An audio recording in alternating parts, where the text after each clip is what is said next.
Assalamualaikum, selamat kenapa pula selamat petang? Mana kita tahu diorang tu mau tengok petang saja ke pagi saja. Okey. Ulang balik. Ulang.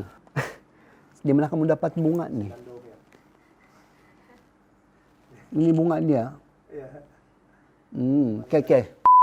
Okey, salam sejahtera, salam Sabah Maju Jaya, salam Malaysia Madani. Hari ini saya akan memberikan ulasan tentang bajet 2024 yang telah dibentangkan oleh Perdana Menteri baru-baru ini, tetapi saya akan berfokuskan kepada bajet untuk negeri Sabah. Kita lihat kepada bajet pembangunan negeri Sabah iaitu 6.6 bilion.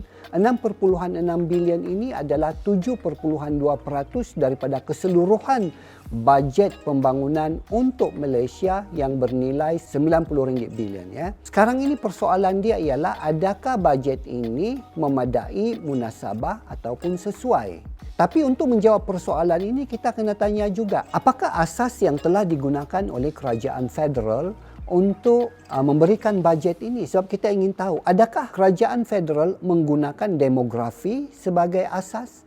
Kalau demografi, penduduk Sabah adalah 3.4 juta lebih kurang lah sensus yang terkini, dan itu adalah merupakan 10.2% daripada penduduk seluruh Malaysia. Sebab kalau mengikut kepada jumlah penduduk, sepatutnya agihan pembangunan untuk Sabah adalah 9.5 atau 9.2 bilion, iaitu setara dengan peratusan bagi penduduk yang ada di negeri Sabah. Nah, persoalan kedua, adakah mengikut kepada geografi daripada segi keluasan? Sebab kadang-kadang bila kita ingin membangunkan sesuatu tempat, dia juga bergantung kepada faktor keluasan.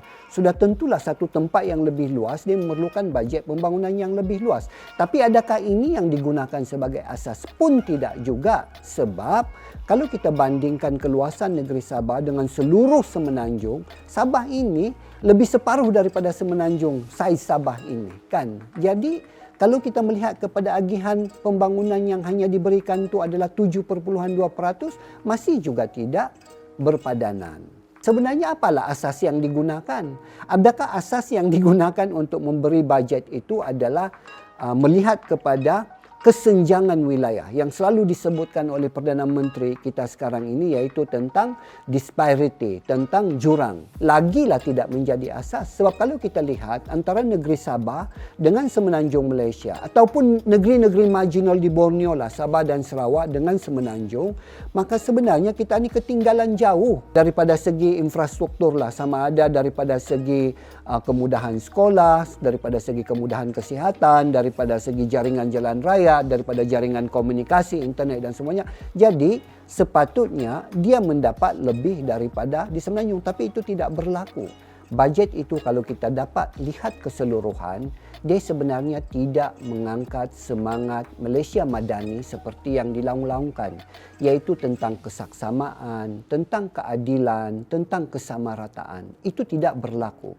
Saya fikir bahawa kerajaan Madani ini masih lagi sama macam kerajaan-kerajaan yang terdahulu. Dia masih lagi terlalu obses dengan pertumbuhan ekonomi. Cara mereka mengagihkan bajet itu adalah dengan melihat kepada ROI. Ada satu unit tertentu bajet itu, maka dia diberikan ke tempat-tempat di mana dia memberikan ROI yang paling tinggi. Target mereka di dalam ekonomi tersebut, yang pertama adalah untuk menjadi ekonomi paling besar di Asia Tenggara, menjadi top 25 di dunia. Mereka mengagihkan bajet itu di mana boleh dapat ROI yang tinggi. Sebab itulah Pulau Pinang dapat peruntukan sebanyak 10 bilion hanya untuk sistem pengangkutan, iaitu lebih tinggi daripada keseluruhan bajet pembangunan untuk negeri Sabah yang merangkumi kesihatan, infrastruktur jalan raya, sekolah, pendidikan dan semua-semuanya.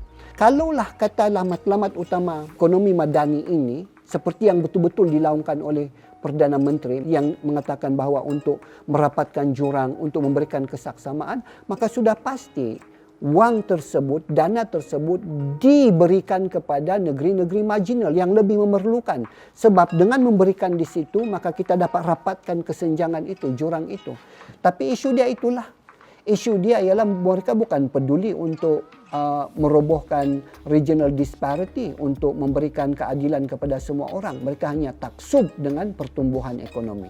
Dan disebabkan oleh gaya agihan seperti itu, maka kita akan dapat fenomena untuk bertahun-tahun lagi akan datang, yang maju terus maju, yang membangun terus membangun, yang mundur terus mundur, kan? Yang ketinggalan terus ketinggalan, yang miskin terus miskin, yang kaya terus kaya. Jadi itu yang akan berlaku kerana sistem agihan bajet kita yang dipacu oleh pertumbuhan ekonomi dan tidak mementingkan kepada agihan ekonomi yang sama rata, adil dan saksama.